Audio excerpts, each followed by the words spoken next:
If you like this video, why not subscribe? Hey everyone, welcome back to the weekly recap Q&A. That's the show where I sit in my 1987 Honda Civic and talking to a camera about last week's questions and comments that I had on YouTube and an email, and also share with you below all the links that accumulated on Facebook and Twitter. So if that's all you're interested in, just check them out.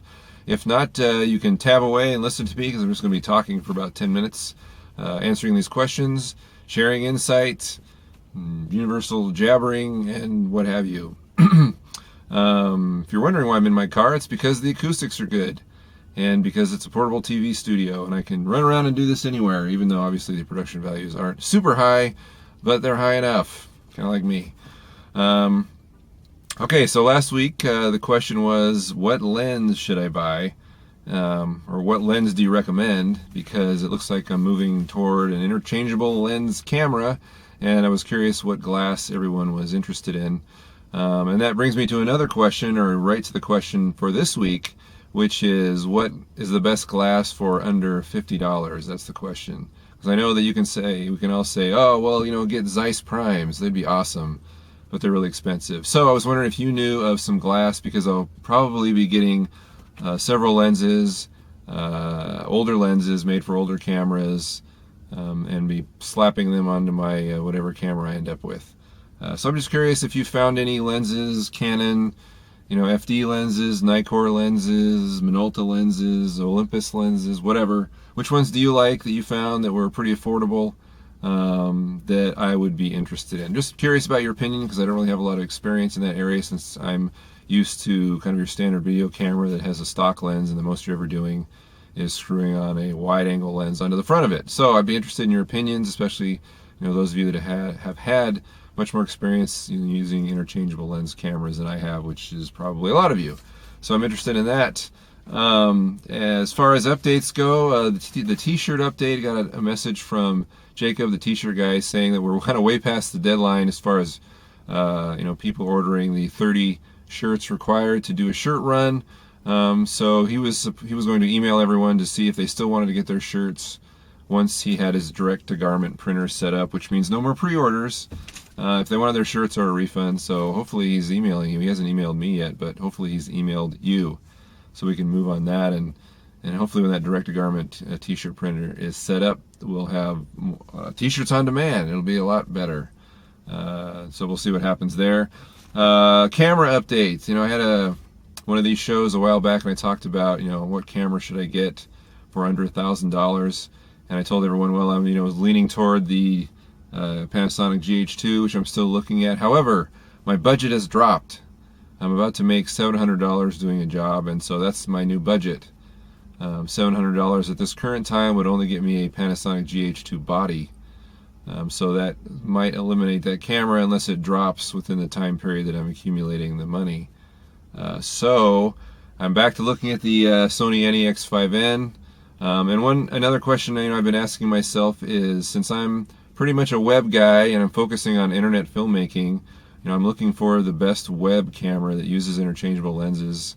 That's one of the requirements. The other one is it has to have a tiltable screen, rotating screen. I don't want a fixed screen on the back of the camera. I want to be able, since I'm so tall, I tend to look down. I'm holding it on my stabilizer rig, and the screen needs to tilt. So if you have any other camera ideas, interchangeable lenses, obviously you want good video, I said HD video, tilting screen. I like the NEX5N because it offers 1080p at 60 frames per second, which is great for slow motion.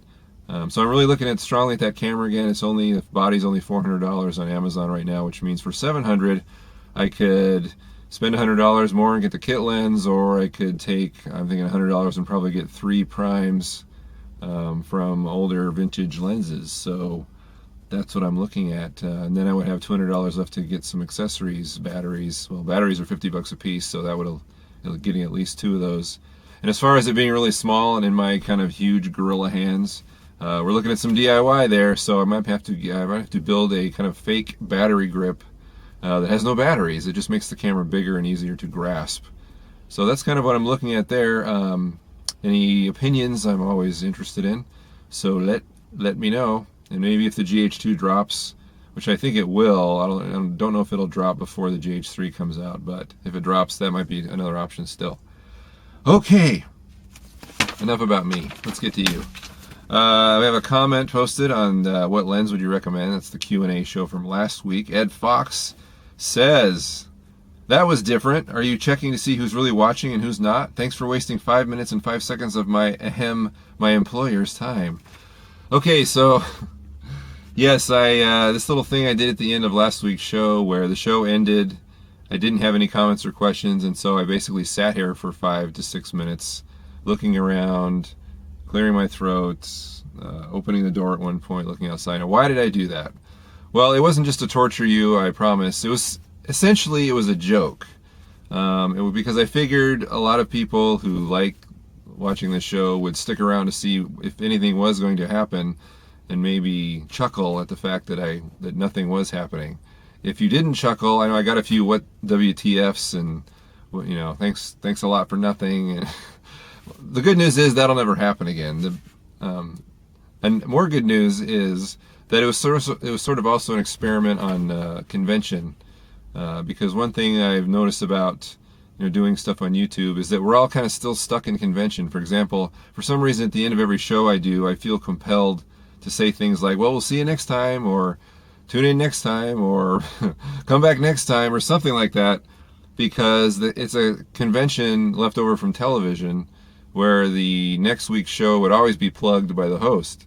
But this is the web, and the fact is we don't need those conventions. We can pretty much do whatever we want. And if you ever go to my blog and see that video that I've posted made by somebody else for a Red Bull competition a long time ago called "The Web Has No Standards," it's sort of a mantra that I've tried to follow, or I want to follow, because I don't think I've been too successful lately, about kind of just doing your own thing, and it doesn't matter what everyone else has done on other mediums such as TV and film. The web is its own medium, and it can be its own thing. And so I'm always interested in finding things out like that, going against the grain, or learning or whatever, and listening to people and seeing what people's reactions are. And some people kind of got a kick out of the thing last week, other people didn't, but that's okay too. I've done a lot of things that didn't work, and learned from them. So that's why I did that. And again, essentially it was kind of a joke, so hopefully you found it funny and not irritating. Okay. Cooley Movie sent me a message saying, what is your way of writing a script based on a book, namely specifically a comic book? Do you read loads into it, or do you take one aspect and just run in? So now we're talking about adaptation, something I've never done. So maybe if there's anybody out there who has done an adaptation, whether it's a comic book or a novel or whatever, what is your process? For me personally, if I were to tackle an adaptation, a comic book, I don't know. I mean, if you have a big novel, you obviously have to pare things away that aren't going to work on screen, or they're going to, subplots that you don't have time for. Time is always an issue when you're doing an adaptation, unless you're doing, like a mini series or a web series or something. You have the time. You're going to include everything. I would say you just need to take the strongest plot, story, character elements and keep them and trim away the fat, as it were. But I've never done an adaptation, so I'm pretty inexperienced in that area. So if anybody has any input, let Cooley Movies know. Leave a comment below. All right, Ryan Lurie asks, hi, I have a question. I'm a magician, but do short films whenever I have the time. I was wondering, do you have any tips on making a promo video? Thanks. Ryan, a promo video. I would assume, it sounds like you're going to be recording yourself and kind of in a video blogger maybe type scenario, or where you're setting up the camera and you're shooting yourself. If not, obviously you can have someone else take care of all the heavy lifting, but if you do a lot of shows like I do, which is just me, I'm aiming a camera, depending on what you're doing, what you're promoting yourself as a musician. Let's say you want to show the various tricks you can do.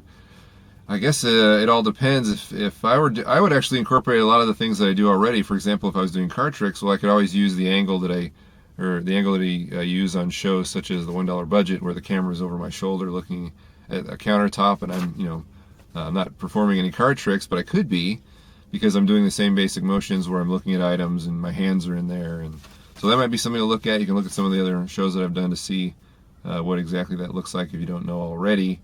As far as promoting yourself, Obviously, I think you want to do your best stuff to impress people.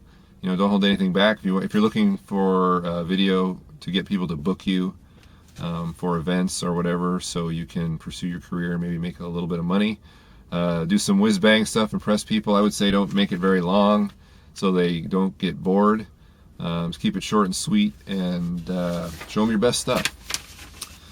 Okay, Russell Hall asks, hello, I was wondering, oops, sorry, here I'm not reading the highlighted portion.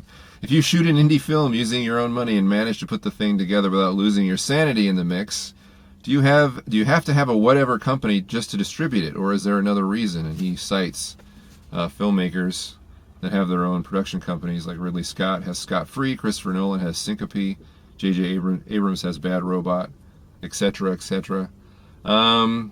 Production company. Do you need a production company? Well, if you ever plan to make any money doing this kind of thing, you will need some kind of business license, business name, license, bank account, because the government is going to come after you if you make over, well, in the United States, if you make over $635 in a year, I believe it is, you have to report that income, because if you don't and they find out about it, they're going to come after you. So that's why you would need a production company, so that you could report your taxes at the end of the year, which is also not necessarily a bad thing, because if you're like me, for a long time you just took a loss every year, and it was a write-off on your taxes.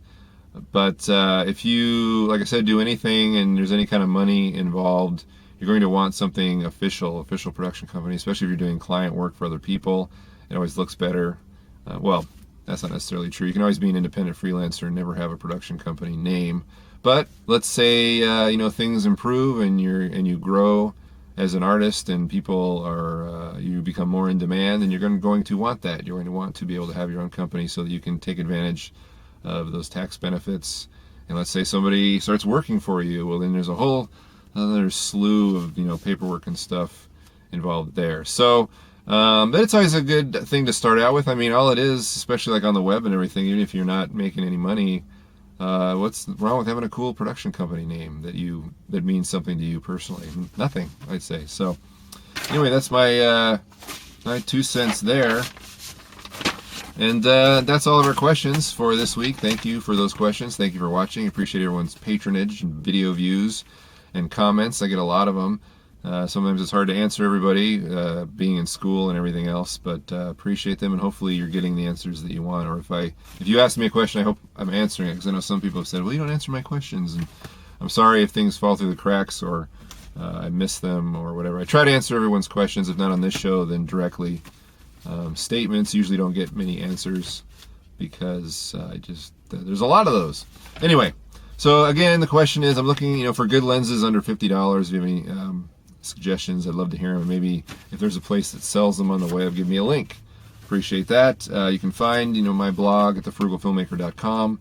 There's the Twitter feed, which is at frugalfilmmaker. There's the Facebook group, which is growing every day. It's huge. Go on Facebook, search for the Frugal Filmmaker. Oh, or look at the link below. I've got a link to all this stuff down below in the description. And of course, we're here on YouTube.